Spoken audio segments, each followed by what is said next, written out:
Like most parents, getting your twins to sleep on a regular routine can be a huge challenge. In desperation to get some sleep yourself, you might be Googling sleep training and finding an overwhelming amount of information on the internet. What is truly effective when it comes to twins? Are there good alternatives to cry it out? When should you start sleep training?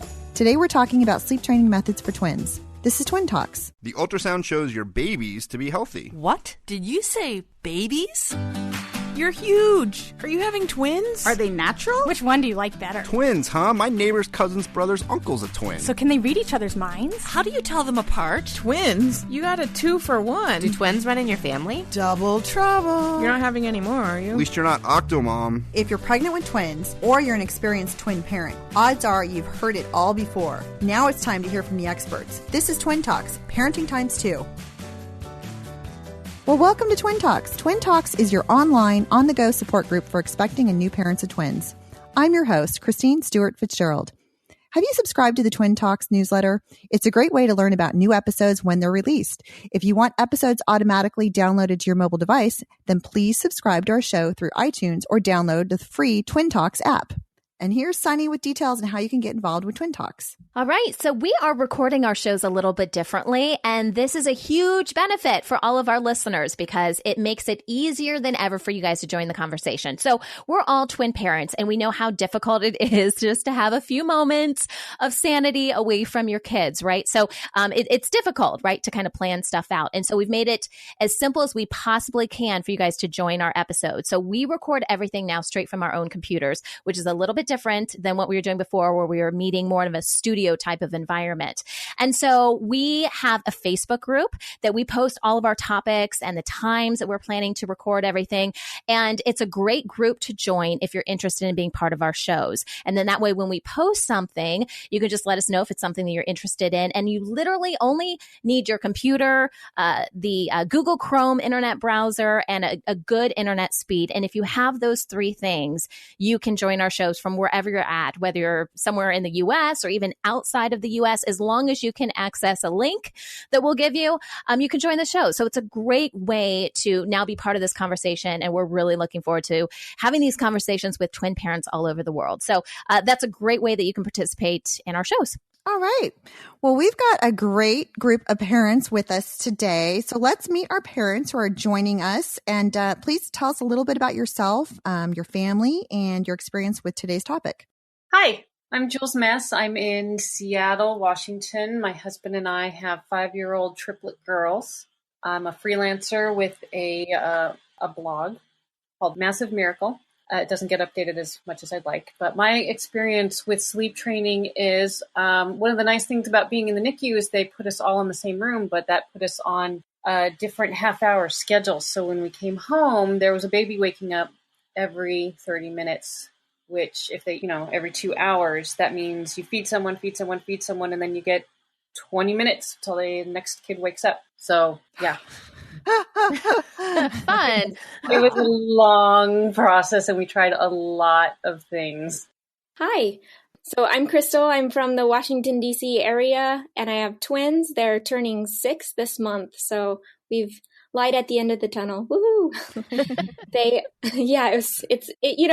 It's a challenge the first 1-2 years, but this is a good stage. So they were in the NICU for just 2 weeks, but like Jules, they were put on a schedule and that schedule was an hour apart. So when they got home, we were trying to maintain that, but you get a 50-minute break before, the next feeding starts again. So by 6 weeks, I was running on fumes and needed to figure some stuff out for myself. And that's when we got into what I like to term as sleep coaching instead of sleep training. And I know we'll talk about a little bit more in depth about maybe the differences or the philosophies about them. Yes, absolutely. Okay, and Garrett, we have our dad with us today. So my name is Garrett Massey. I am owner of Cozy Babe, the world's greatest swaddles. I have a single that is 4 and turning 5 in the end of April. And I have twins. They are turning 3 at the end of April. And the first baby, when we got her home, we had her sleeping through the night by 4 weeks. And we've had great success keeping a good schedule and getting her into bed, even when we have parties and everything. And people are always surprised that she's able to go down. And with the twins, we had them sleeping through the night at 6 weeks. So we have had some really great success with being consistent with some of the routine and getting them into bed. And so I'm excited to share that with everybody. All right. And we'll turn it over to Sunny. Yeah, so I'm Sunny, and I'm the owner of New Mommy Media, which produces this show as well as our other podcasts. And I have 4 kids, 2 boys. Those are my singletons, ages 5 and 3. And then I have identical twin girls that are about 2.5 years old. And I will say, as far as sleep is concerned, all of my kids are pretty good sleepers. And I know everyone hates me when I say that. But I will say, and I'm not really sure what contributed to this, but I think my boys were better sleepers than my girls. And obviously, it's way different when you have twins and they might be sleeping in the same room and waking each other up. And I also breastfed my twins a lot longer than I breastfed my boys. So I think all of these factors may have kind of come into it. But overall, I would classify them as pretty good sleepers, and can certainly share more about that as we continue with the conversation. All right. And I'm your host. I'm Christine Stewart Fitzgerald. I have a singleton girl who is 3, and she was a little bit of a tough sleeper, I'll have to say, compared to my twins who are now 6 years old. And, I think we took a very managed approach. So they were not that bad, thankfully. So sometimes I have to say, I do have empathy for singleton moms who do say, oh my gosh, I'm not getting any sleep with singletons. I think there are valid points out there.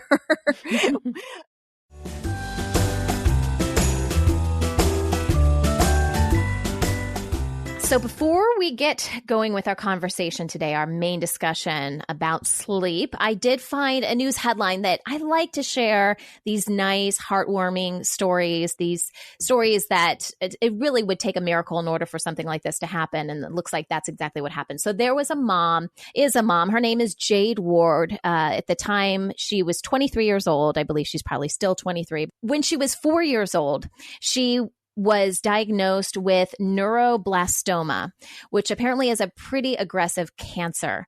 And she underwent a lot of different cancer treatments. I mean, if you can imagine a 4-year-old going through all of this, obviously some really heavy stuff. And, there was concern from her parents, even at a young age, that this could impact her fertility later in life.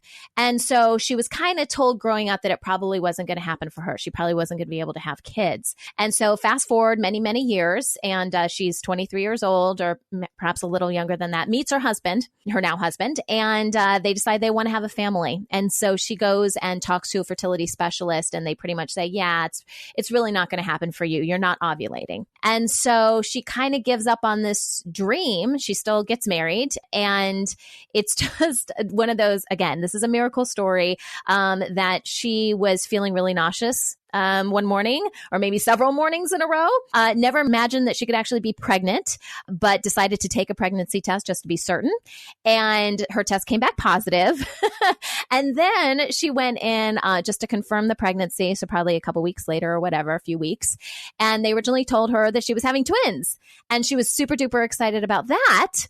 And then a little bit later, she was getting another ultrasound, and the ultrasound tech said, how many kids do you think you're having? How many babies do you think you're having? And she said 2. And she said, well, you may want to add a third onto that one. So she was indeed pregnant with triplets and had the babies successfully, and everything turned out really well. And I just saw the article online, and I thought, it's really good for us to hear these kind of stories, because this was a completely natural, miraculous thing that happened. She didn't, undergo any kind of treatments and stuff. She didn't even know this was possible. And so I just wanted to give hope to other parents out there that may be struggling with something, that miracles do happen. And I don't know, from my own personal experience, I went through some infertility as well. And it's really scary, and you just don't know what's going to happen. Did anyone else on, today's call, did anyone else go through any kind of infertility? Oh, I did. Yeah. Yeah. It's scary. Yeah. It's scary. Well, for us, it was really long. And we were actually at the end of our journey, which was 10 years long.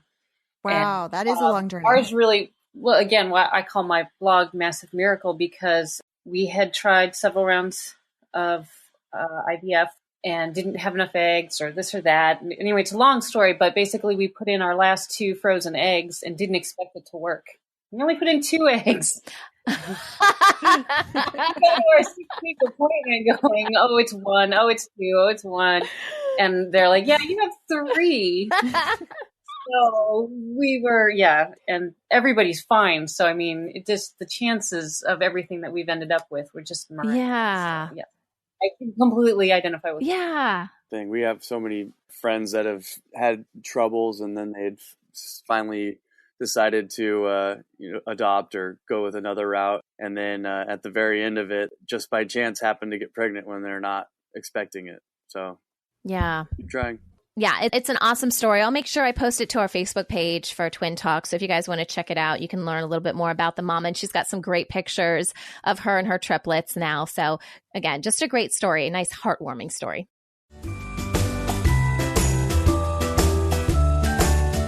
Well, we're here today with Jen Varela, a gentle sleep expert from Sugar Night Night. And today we're talking about sleep training methods for twins. Okay, so Jen, we know sleep, we hear about sleep training all the time. And is it a new phenomenon or has it been around? And, why is it all the rage? It's definitely been around. It's not new. But I do agree with you that it does seem to be such a hot topic at this point, especially, and I'm going to say in America.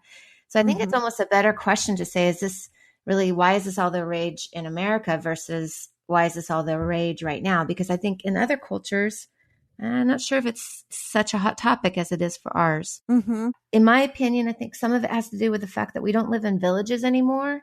The nuclear family has changed so much that we just don't have the same kind of support available. I work with families all the time that they're the only, they don't have any family in their city or even within driving distance. And so, it can get really daunting, especially if you have twins, right? In our culture, we move at a really fast pace and we have things pretty scheduled.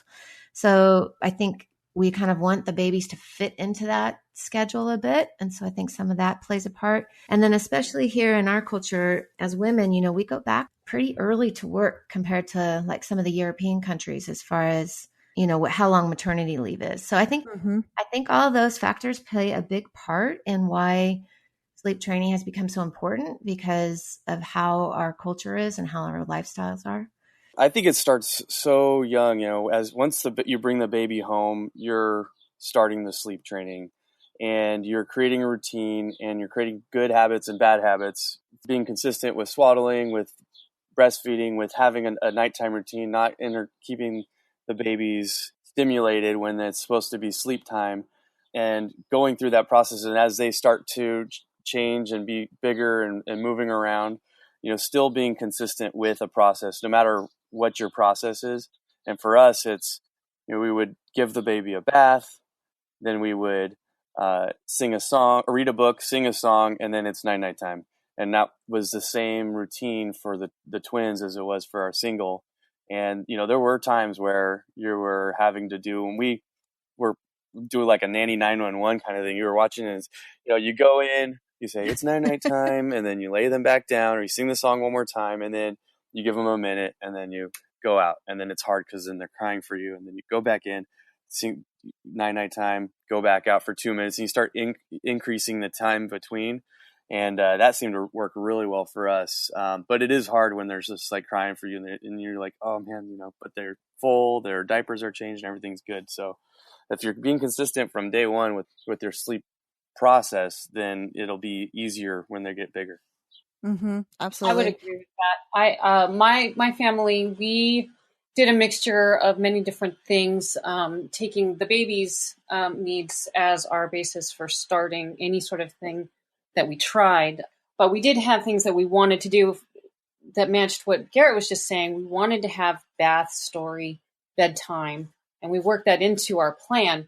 But we specifically eventually started to use a 90-minute sleep program, which I had a book by Polly Moore that helped us a great deal, because one of the reasons we eventually started doing an active sleep training was because, again, going back to that, hour and a half rolling schedule of just feeding them on demand and making sure they were taken care of, we were finding ourselves in the situation where it was taking us 2 hours to put a baby down at night. Like, why is this taking so long?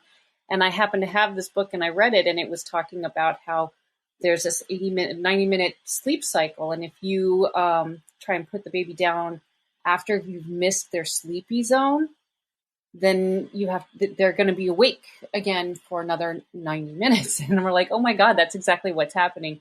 And the great thing about that book is that it talked about, nap schedules and how to look for the signals in your children about when they're tired and how to work that into their days so that you can be flexible with what your child needs. And that's really hard when you have 3 at the same time. But it made us able to come up with a way to have a daily schedule that allowed for having naps. And we were really strict about, we have to do naps. It's inconvenient for us, but it's what our children need. And so eventually down the line, after about, I want to say when they were 8 months old, we finally had them all on the same schedule, but it took a long time to get them adjusted to that.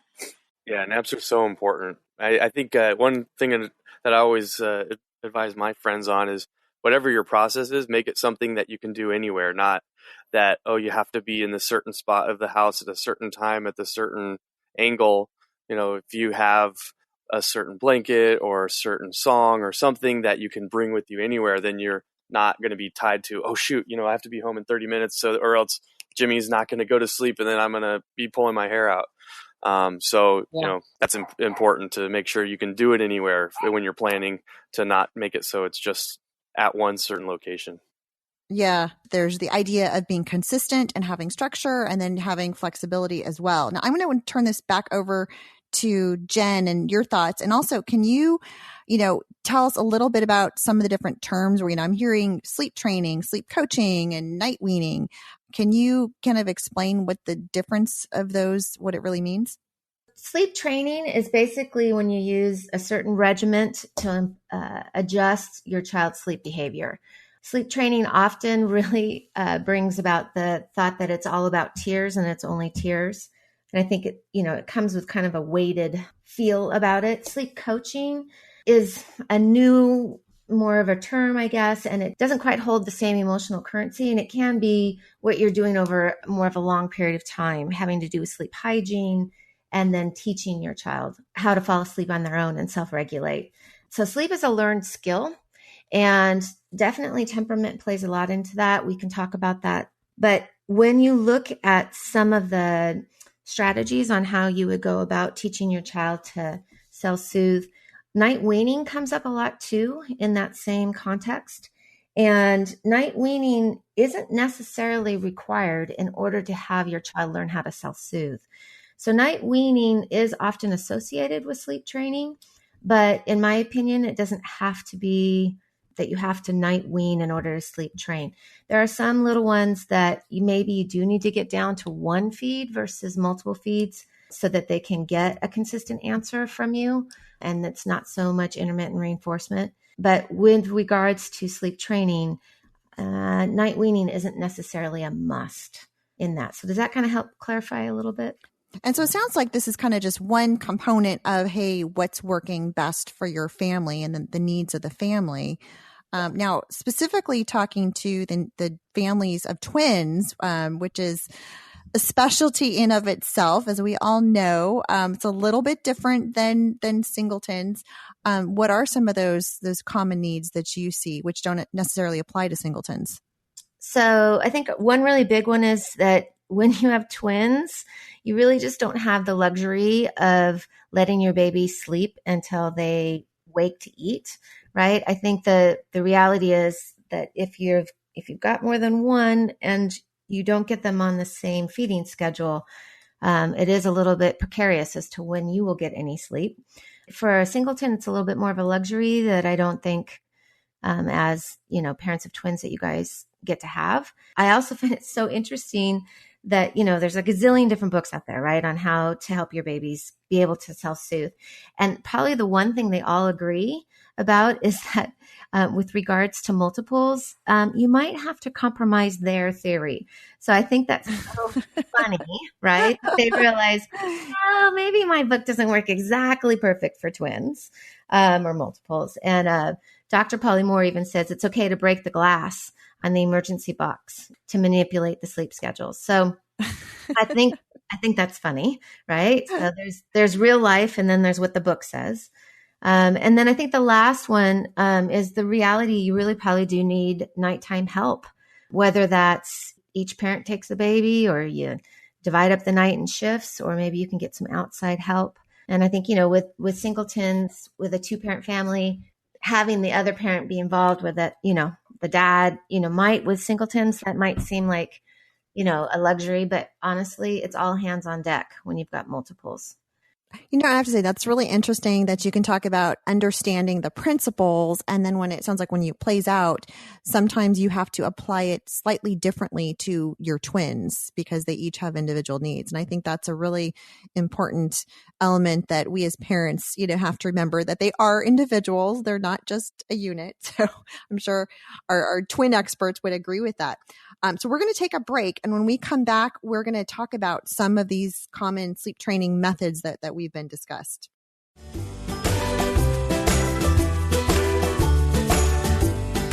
Well, welcome back. Today we're talking with Jen Varela of Sugar Night Night about some common sleep training methods. And Jen, I know there are a ton of books out there about sleep training, but I think from what we're hearing, it really boils down to about 3 specific types of sleep training methods. So can you tell us about how that, shakes out? Yes, sure. It'd be my pleasure. I think you always have to ask yourself the first question, which is, what is the baby asking for? Is the baby asking to be held, rocked, nursed in your arms to sleep? And so when you ask that little one to do some of the work so that you're not doing all the work for them, that is when you're starting to modify your answer to them, right? And asking them to not have you do all the work for them. So when you think about sleep training or sleep coaching, you're really looking at what is the answer that you're going to give to your little one in order for them to learn how to self-regulate. And so let's just take that piece of it. There's really 3 methods, but there's a lot of different names. So the first one is cry it out. And basically the answer to that question is kiss, cuddle, I love you. You're going into the crib and I will return in the morning and you're going to work this out in here. And so it's a method that allows the baby to cry for a specific period of time before the parent will offer comfort. So it's probably the most strict method of all the methods. And with that comes a lot of different opinions. There is a lot of science behind it. And it is something that when parents are looking at what's the fastest method, if you were going to pick the fastest method, that would be it. However, it does not work for all temperaments of children. And I don't think there's anything out there that can really give you an accurate answer as to how long is okay to let your baby cry. So that really also can be very much dependent on child to child also. So that's the first method. The second method is graduated extinction or controlled crying or Ferber or time checks. The answer to the question is kiss, cuddle, I love you. You go into the crib. I'm going to leave for a period of time and then I will come back. So usually you start with small increments of time, 3 to 5 minutes. Then you come in, kiss, cuddle, I love you. You typically don't pick up. You don't stay for much longer than 2 minutes and then you leave. And then you keep coming back in at increments that are a little longer and a little longer and a little longer.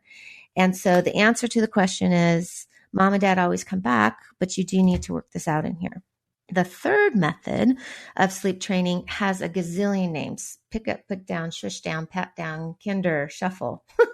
And it's basically fading.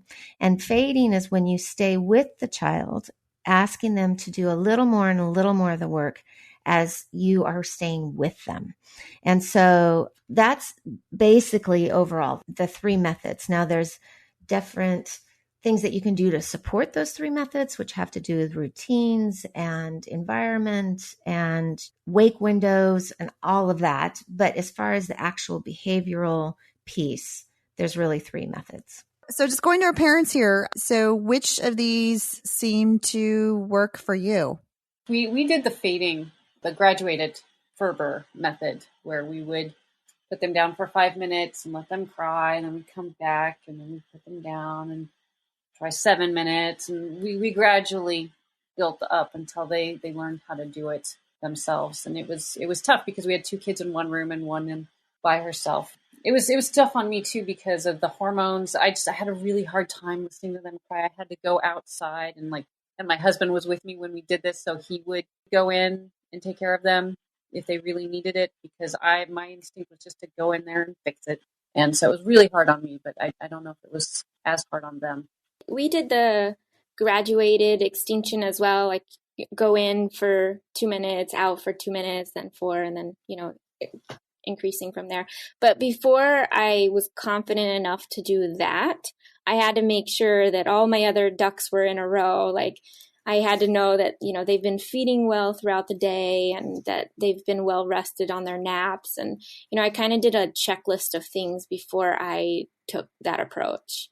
So it sounds like you're looking at it from the biological standpoint, and I think incorporating what we talked about earlier, some of those different cycles and looking at their individual needs, and you could kind of customize that. Because I think, kind of what Jen said earlier is that there's a lot of different books out there that will talk about the nuances of each of these, but as a parent, I think you just have to find what works for you, and their biology is going to be different and their temperaments are different. And it's not a one size fits all approach.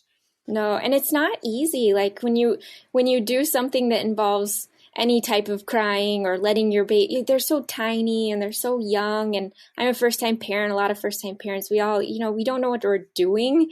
And so we're making an executive decision when we start doing sleep training. And for me, I wanted to be confident in what I was doing. I didn't want to feel timid or uncertain because I knew consistency was like key to all of this. And the only way I could be consistent was to know that I had at least like an ounce of faith in what I was doing. So that's why, I really looked at all the other elements before I went to the night training.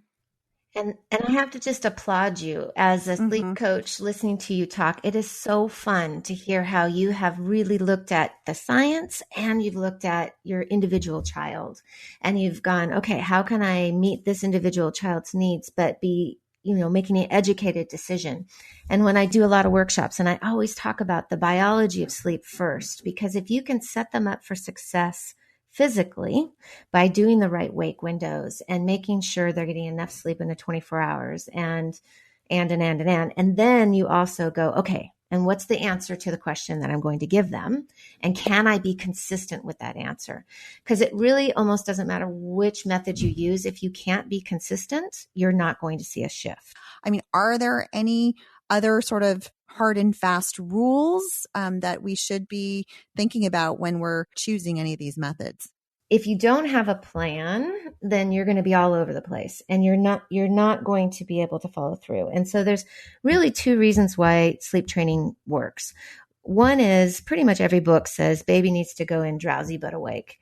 And I always want to go, okay, and where's that land? Because by the time you put the baby in there, they're probably just awake now, right? And so, but the reality is they need to be aware of their environment so that when they go through a partial arousal, it is not a shocking thing. They know where they are. And then whatever they use to get themselves to go to sleep, they'll do again. So that's really important. The other part is giving that consistent answer. And that is really based off of a psychological term called an extinction burst. And it basically means this: if you will give your child the same answer to their same question, they will first go, oh, you changed the answer to this question. What's going on? And then they will resolve. And so when you think about that answer you're going to give them, I think you have to really be honest about, can you follow through with that answer? And so some of the things that I think keep parents from being able to follow through is, one is, if you're wondering if your baby's hungry, I mean, there's nothing worse than in the middle of the night going, is my baby hungry? And that's why they're crying. And so I think it's so important that you really get good information from your pediatrician on how long can my child go between feeds? How much should my baby be eating during the day? If you're breastfeeding, I think getting good information from your lactation consultant on your supply and demand and what's working for your child. So before you even start anything, you know what your baby needs. You know you'll be able to follow through because you're not going to question that in the middle of the night. So I think kind of going through and then taking a look at, well, can I really do the tiers? And I think you can always ask yourself, if you start at one pace and you need to go faster, well, there's always an option to go faster. So I think you need to get really honest about what can you do and what can you follow through with. And then I think temperament plays also a really huge piece in all of this. Temperament and personality are different. And so temperament is biologically determined, whereas personality is a product of the social environment. And so your baby kind of comes in with a certain bent. And little personalities, so they have 3 categories. They call it the difficult child, the easy child, and the slow to warm up or shy child. And I'm going to tell you, in my practice, it's really true. The really sensitive children or really alert children are the ones that sleep is so hard. It's so hard to get them to let go of the information that's coming in and to be able to calm and regulate. So you really got to take a look at goodness of fit on, what are your expectations and demand of your child? And is that a good fit for your child's development? Because I do find that there's some little ones, if you power up on them, they will power up on you. And before you know it, all of a sudden you're in a world of like, ooh, I'm not sure if this is a good place or not. And if you haven't found the right sleep window in order to implement that answer, so let's say you miss that sleep window and cortisol kicks in, and now you're implementing one of these methods, you might find it won't work because you haven't set them up for success with the right sleep windows. So I think, sensitive and effective parenting, it requires the parents to adapt our personal expectations to making sure it's a good fit for the child. So some children, those really very structured methods are wonderful and work great. And some babies, they need to be nudged. It's too hard for them to go that hard and fast.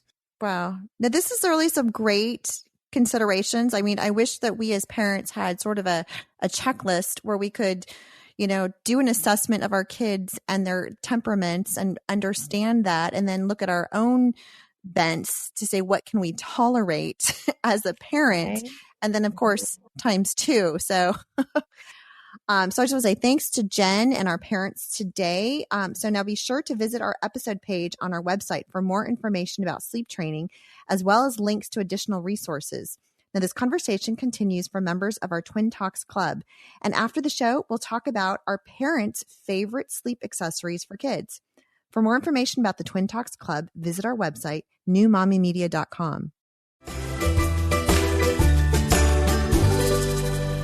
All right, so it's time for a fun segment we have on the show called Annoying Twin Comments. And it's been a while since we've done this segment. So if you're new to Twin Talks, you may not have heard of this segment before. But this is our way of venting of the crazy things that people say to us with our twins or our triplets when we're out in public. And so I asked for some of the most crazy stories that you guys have on Facebook. And this is what Jelena had to say. Jelena says, at the grocery store with my 2-month-old fraternal boys, and a store clerk asked if they were twins, then proceeded to say, I'm 20 and lucky to not have a kid. I responded with, having children is not for everyone. Next, the clerk asked, are you still with the guy? I didn't think I heard the question correctly, and she repeated the question, are you still with the guy? In shock, I calmly and quickly replied, yes, then walked away. Oh, Jelena. That's crazy. That's crazy that people think that they can just ask whatever questions. Like suddenly, because we have twins, we're not going to stay with our partners. Really? It's that bad that we can't even stay with our partners? Okay, so crazy clerk story, of course. Thanks so much for sharing this. I'm still scratching my head going, what in the world was that clerk thinking? If you guys have a crazy story of something someone said to you out in public, tell us. We'll commiserate with you in this whole experience. You can go to our website at newmommymedia.com, click the contact link, and send us an email. You can post it to our Twin Talks Facebook page and also through the website. If you want to tell your story yourself, just click that gray button on the side that says send voicemail. And then that way you can share it, and we'll just kind of take that little snippet of what you record and we'll include it in a future episode. Well, that wraps up our show for today. We appreciate you listening to Twin Talks. Don't forget to check our sister show, Preggy Pals for expecting parents, the Boob Group for moms who give breast milk to their babies, Parent Savers for moms and dads with toddlers, and Newbies are newly postpartum moms. This is Twin Talks, Parenting Times 2. This has been a New Mommy Media production. The information and material contained in this episode are presented for educational purposes only. Statements and opinions expressed in this episode are not necessarily those of New Mommy Media and should not be considered facts. While such information and materials are believed to be accurate, it is not intended to replace or substitute for professional medical advice or care, and should not be used for diagnosing or treating healthcare problem or disease or prescribing any medication. If you have questions or concerns regarding your physical or mental health or the health of your baby, please seek assistance from a qualified healthcare provider. How would you like to have your own show on the New Mommy Media Network? We're expanding our lineup and looking for great content. If you're a business or organization interested in learning more about our co-branded podcasts, visit our website at newmommymedia.com.